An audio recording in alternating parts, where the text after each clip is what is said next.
Amani ya Mungu idumu kwetu.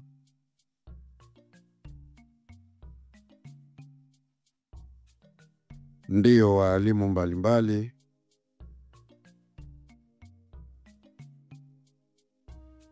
leo tunakuja kuchanganua athari ya visiwa vya Zanzibar.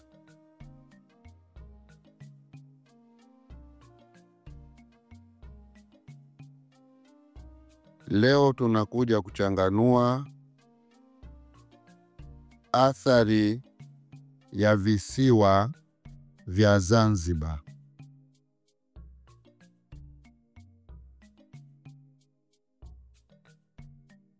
Katika kujua historia, watu weusi waliokuwa wanaishi Zanzibar wanapasa kusikia haya ili waweze kujielewa wapi walitokeaga na asili yao ni sehemu gani kabla ya kufika hapo Zanzibar. Haya ndi mambo yataleta maana kwa Wazanzibari na maisha yameowatokea kwa ujumla wao.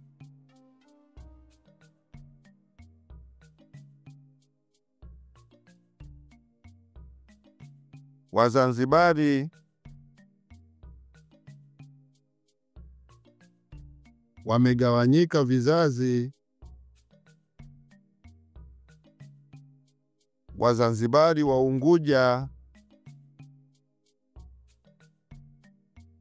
98%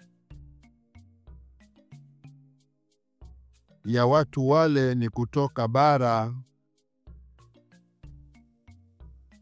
ambako ni Tanganyika.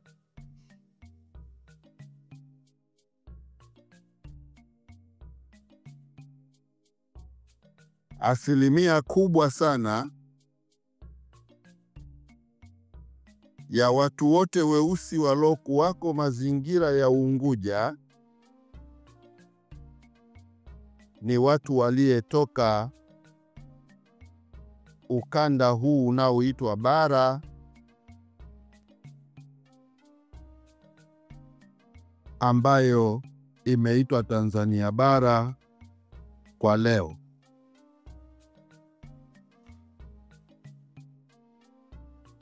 Na uchache wa vizazi vya watu weusi walitoka nchi za Moroko na sehemu za visiwa vya Moroko. Katika kutapakaa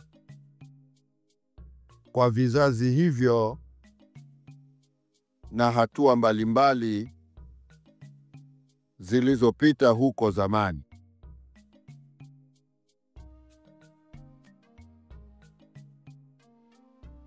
Kinachoiathiri Zanzibar hii leo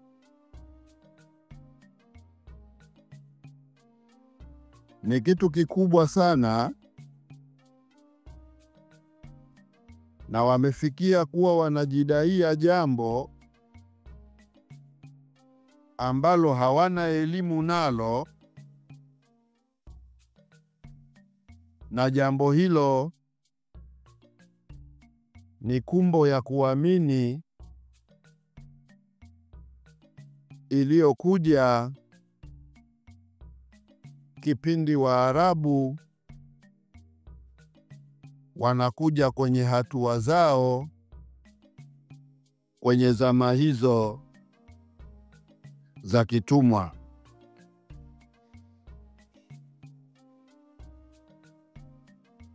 Wakati wa utumwa, Waarabu walipita sehemu mbalimbali kama wafanyakazi waliyekuwa wanafanyishwa kazi na Wadachi na watu wengine, Waarabu wakiwa ni waagizwa kwa kwenda kufanya kazi za watu hao kipindi hicho. Kwa hiyo walianza kuzagaa visiwa vya Moroko, wakakuta baadhi ya watu sehemu hizo, ndio wakazagaa mpaka sehemu ya Pemba. Kukawa kuna uchache wa watu hapo, na mchanganyiko wa vizazi ukaanza kuchanganywa hapo.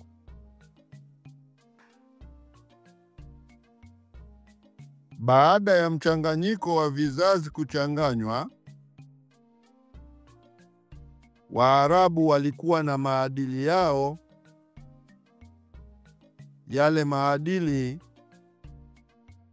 yakafanywa kuambukizwa kwa watu waliowakuta sehemu hizo. Kwa hiyo mizao ikachanganyika, kwa vizazi hivi kuchanganyika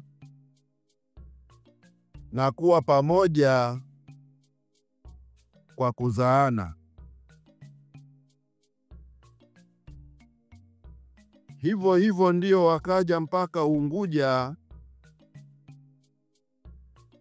wakakuta watu weusi ni wengi pale, ambao asilimia kubwa ya watu wale ni watu kutoka Tanganyika kwa vizazi vyao huko zamani.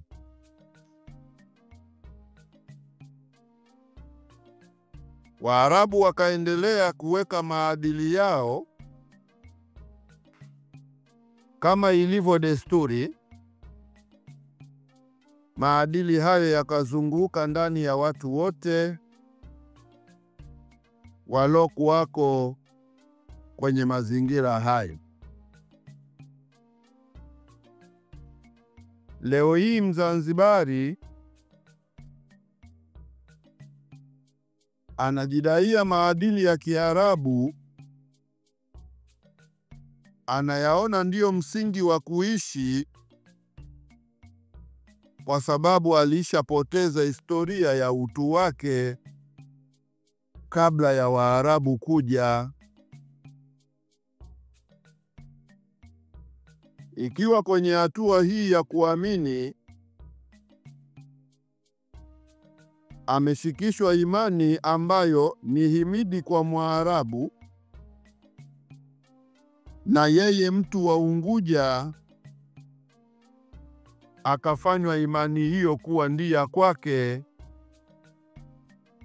na akaishi nayo kwa vizazi vyake vingi. Jambo hili limewafanya watu wa Unguja wasijijuagi kwamba walitokaga wapi baada ya kubadilishwa maadili kwenye muunganiko wa vizazi vya watu hawa. Jambo hili lina faida kubwa endapo kuna mema. Jambo hili lina hasara kubwa endapo kuna mabaya. Ukiona mtu anafikia anaukana utu wake kabla ya yeye kupewa maadili ya Mwarabu, utu ule wa Wazanzibari hususani wa Unguja, tambuzi zao zote zilikuwa zinatoka bara kwa namna ya wao kujielewa. Lakini tangu walizungukwa kwenye mambo haya, wakaishi kwenye tamaduni za watu hawa. Wazanzibari wamejikana wote kwa ujumla wao na hawataki kujijua kuwa wao walitokaga wapi na asili ya chanzo chao kabla ya kisiwa hicho kuwa na watu. Hawana kumbukumbu tena kama wao ni vizazi kutoka Tanganyika na vilivyoenda huko kwenye shughuli mbalimbali za uvuvi na zama za utumwa katika kusafirisha watu kutoka ukanda wa Tanganyika waliyekuwa wanachukuliwa kutoka Afrika ya Kati kwenda kupelekwa kwenye biashara mbalimbali duniani. Sasa mtu wa Zanzibar hii leo anajichukulia yeye ni fahari kushika maadili ambayo yeye hana elimu nayo,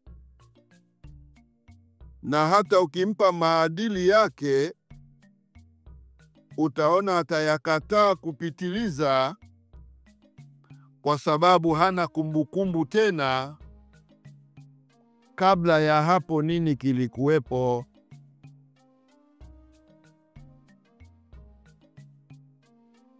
Ndugu zangu, maisha haya mnapasa msimuliwe ili mjijue. Mkiona leo mna imani,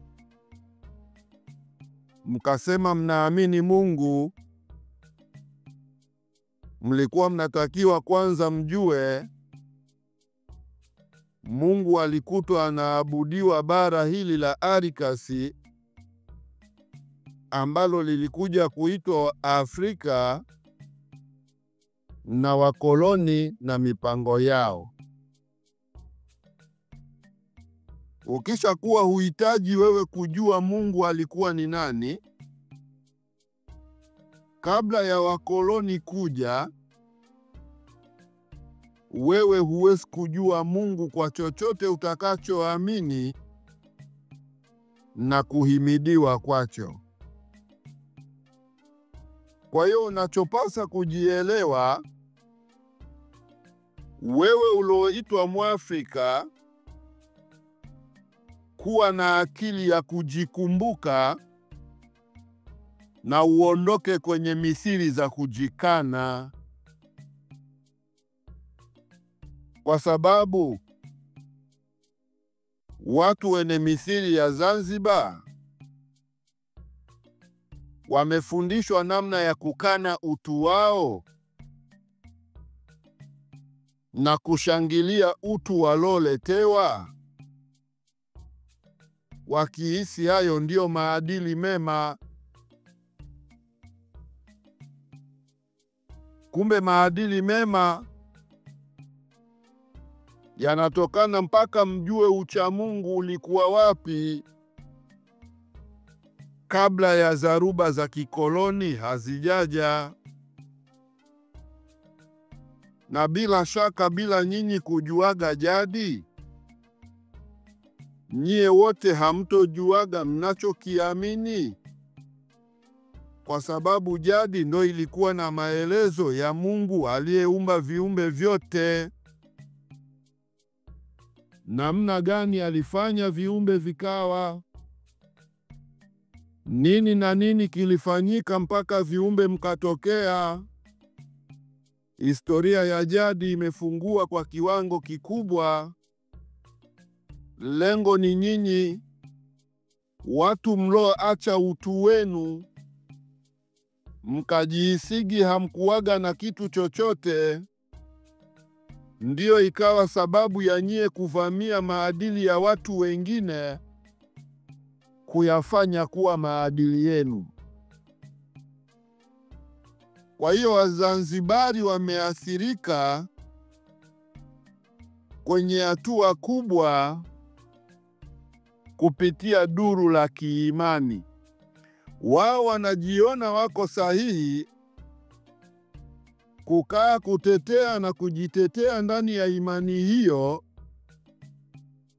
Kumbe wangekaa chini kujiuliza, kabla ya walioleta imani hii kufika, sisi asili yetu, jadi na dira za kimungu zilikuwa wapi kabla ya haya? Ukiona Mzanzibari ambaye ana uwezekano wa kujiuliza hivyo, moja kwa moja huyo atajua utu wake na wapi alitokea. Kwa hiyo leo tunachukua hatua ya kufafanua mambo haya ili watu mbalimbali mchukue hatua ya kutanua akili zenu, mjue wazi kwamba maadili yaliyopita kimisionari, yale maadili hayakuwa ya kwetu. Kwa hiyo yuko mtu anajuaga misionari ni wazungu tu, kwa maana ya watu wa Ulaya. Hajui kama misionari ni misheni, na misheni ni mipango. Kumbe ameshindwa kujua kwamba hata watu wa kati ya Asia, kwa maana ya Waarabu, na wenyewe walikuwa na mipango yao, na moja ya mipango yao ndo hili wamelolifanya Zanzibar na sehemu zingine ambazo wanahitaji kukamilisha mpango wao. Kwa hiyo mission msiitafsiri kwa upande mmoja, kwamba mkisikia mission mnafikiri ni vitu tu vya watu wa Ulaya. Mission ni watu waliotoka kwenye mabara mengine wakaja kwenye bara lingine. Hawa watu walikuwaga na mipango yao kabla ya nyinyi kuwa nao.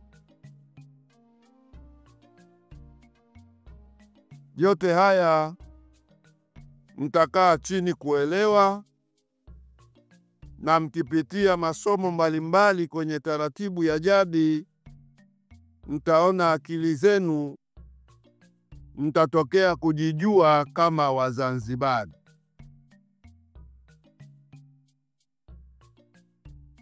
Kwa hiyo imekuwa ni sehemu ambayo inahisi yenyewe iko sahihi kwa namna ilivyojishika. Kumbe athari yake kubwa mtakuja kuiona hivi punde, baada ya kujua kwamba ni sehemu inapelekwa sana kupitia maadili ya watu fulani. Kwa hiyo kuna watu fulani wakipanga vitu vyao sehemu fulani, kama Waarabu wakipanga vitu vyao kule Waarabuni, utaona hawa watu wote wanafata, kwa sababu wote walishajihisi na wao ni Waarabu kwa sababu ya kumezwa na yale maadili ya Kiarabu. Ndugu zangu, maadili ni kitu kigumu sana. Ukiona tayari umeisha badilishwa kutoka kwenye maadili ya kujikumbuka ukaishi kwenye maadili ambayo sio ya kwenu, utabaki kuishi hivyo na kubaki kupigania jambo usilolijua na kulitetea kwa nguvu zote. Yote haya ni mambo yanachukua nafasi tuyaseme ili yawapeni faida, kwamba haya mambo ya watu weusi na watu weupe, mambo ya watu wa bara fulani na bara fulani, haya mambo lazima muwe na elimu nayo, ndo mtajijuaga mmekosea wapi. Msipotaka kujua jambo hili, Na haya mabara, kwa nini vizazi viliingiliana?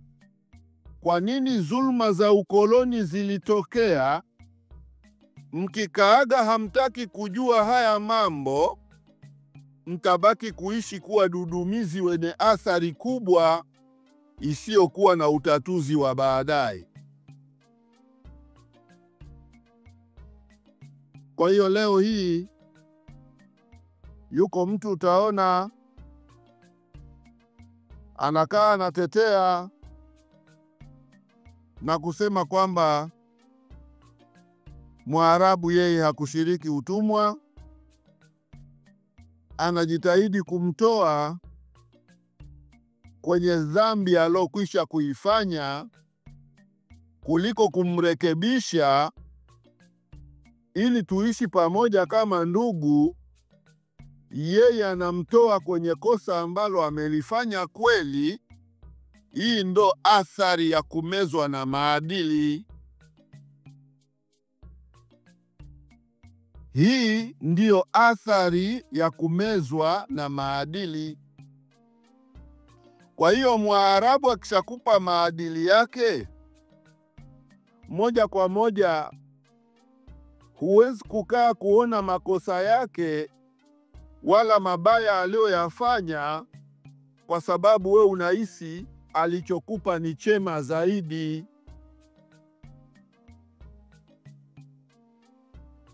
Lakini Wazanzibari, athari hii imetembea ndani ya vizazi vyao tangu kunafanywa hatua mbalimbali za kuunganisha vizazi hivyo kwa mchanga. Ilikuwa ni upendo wa wazazi kupigania jambo hilo ili muondoe tofauti mlizovikwa. Mzanzibari ni mtu mwenye desturi ya kujikana kwa nguvu zote, na ukimwambia wewe ni mtu wa sehemu fulani, unaona hataki hata kusikia. Analazimisha na kukwambia mimi tu ni Mzanzibari, mimi ni Mzanzibari. Sasa unapasa ujiulize, wewe unajiita Mzanzibari, uwe Mpemba, uwe Muunguja, ukaaje chini ujiulizage kichwani mwako, kisiwa kidogo kama cha Zanzibar, watu wake walitoka sehemu gani? Na kama wewe unakaa kuwapinga watu wa Tanganyika, wewe ukae kujitazama vinasaba hata vya rangi ulionayo. Kinachokupeleka wewe kuwa hivyo ni tatizo la kuhimidiwa na imani ya waliokwisha kukuaminisha kuwa jambo hili ndio utendwa wa Mungu, na ukikaa humu wewe ndo mtu sahihi. Sasa walolifanya hilo ni Waarabu. Wakalifanya hivyo. Mwarabu leo anakaa pembeni, unabaki wewe unapigania jambo lake. Ukija kujua ukweli wa ziada, unaona jambo lake lilikuwa ni misheni tu, kwa maana lilikuwa ni mpango tu, na kama hamkuamka sasa, mtakuja kuamka mmeshafikia pabaya kupitiliza. Kama hamkuamka sasa hivi, mtakuja kuamka mmekwisha fikia pabaya kupitiliza. Wako Wazanzibari wachache wana kumbukumbu, wanajijua wazi kwamba walichanganyika na vizazi kutoka bara lingine na bara lingine. Haya mambo yakabaki kuwa hivyo. Kwa hiyo Mzanzibari akabaki kupewa neno ambalo kwake ni haramu kubwa neno hilo, lakini yeye ndo ameliona ni neno la kulikumbatia kwamba amuite mtu wa sehemu nyingine, ule ni mbara, yule ni mbara, sisi ni Wazanzibari, sisi ni Wazanzibari. Yeye anaona kuwa anafanya kitu kizuri sana hicho. Kumbe alitengenezwa hivyo ili aipinge bara, kwa sababu yeye akija kujua bara ilikuwaje na kisiwani Zanzibar ilikuwaje, itakuwa rahisi yeye kujua alitokaga wapi, na waloleta mipango hiyo hawakupenda Wazanzibari wajijuage hivyo. Waloleta mipango yao hawakuhitaji wewe Mzanzibari mweusi ukaage unajua wazi kwamba wewe ulitokaga sehemu fulani. Kwa hiyo kinachobaki kinatesa akili za Wazanzibari kwa ujumla wao ni maadili ya kizazi kilichokuja na kikaishi pamoja kwa kuzaana. Ndio hichi ambacho kimewaingiza kwenye mateso leo. Mambo haya yasikilizeni kwa umakini, yakasaidia maisha yenu hiyo baadaye, kwa sababu nakiri mmezojinakirisha na ukweli wa dunia unakoelekea, mtakuja kujua kwamba waliosimamia misheni wote walikuwaga na mambo yao, na walichokuja kukiweka kwa watu kama mfano wa chema hakikuwa chema kama mnavyofikiri. Walikiweka hicho kwa sababu nyinyi muwaone wao wana thamani na maana kubwa kwenu, lakini lengo lao kubwa ilikuwa ni kununua akili zenu zote. Na kwa kuwa Zanzibar ni kisiwa kidogo sana, kuzungushwa maadili ya namna moja yakajaa hapo, wao kwao wanaona ni fahari kitu hicho. Utaona wanajisifia, sisi Zanzibar tuna maadili, maadili ya namna fulani, ya namna fulani. Mzanzibari, amka. Wewe Mzanzibari wa leo, amka. Hayo maadili unaojidaia, hayo ni maadili uliovikwa na watu kutoka mbali. Wamekupa hayo maadili ili wewe ufate mambo yao na uendelee kuwa mtumwa wao kifikra, na hauwezi wewe kuisimamia hiyo Zanzibar kwa maana ya kuifanya kuwa mazingira yenu halisi. Kila kitu chenu mtataka kutoa kwa hao watu. Vimisaada mbalimbali mtataka kuomba huko, vitu mbalimbali mtahitaji kusaidiwa huko.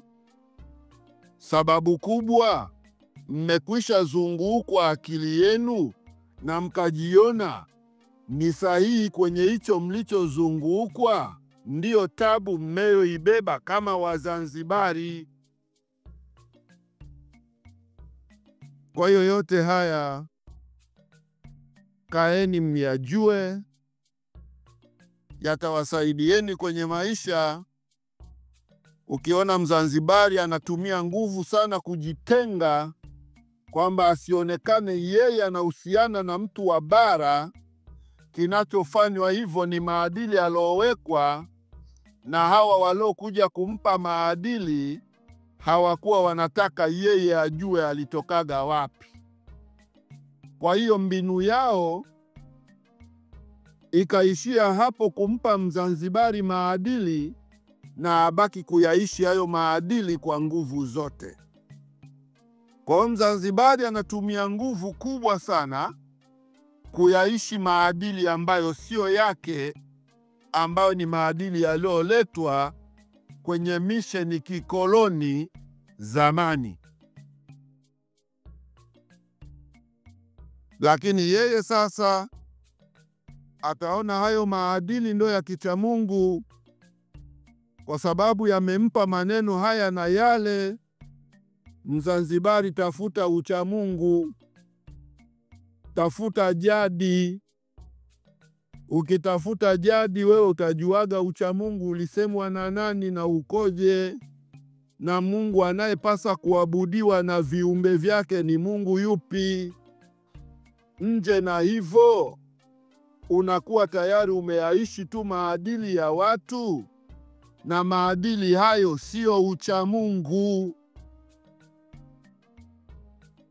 Ishi kwa kuchanganua, hilo jambo litakusaidia kama Mzanzibari.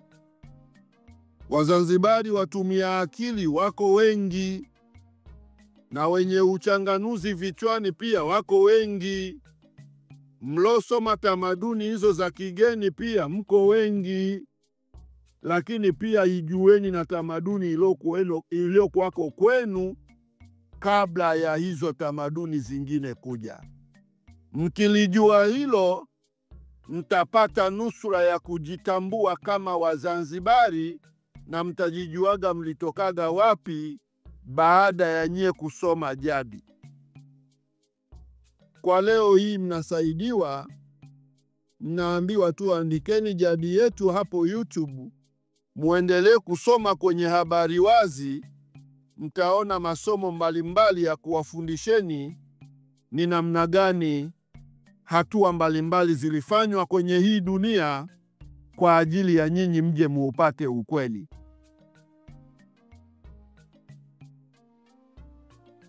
Yote hayo ni muhimu kwenu, na miyashike na watoto wenu.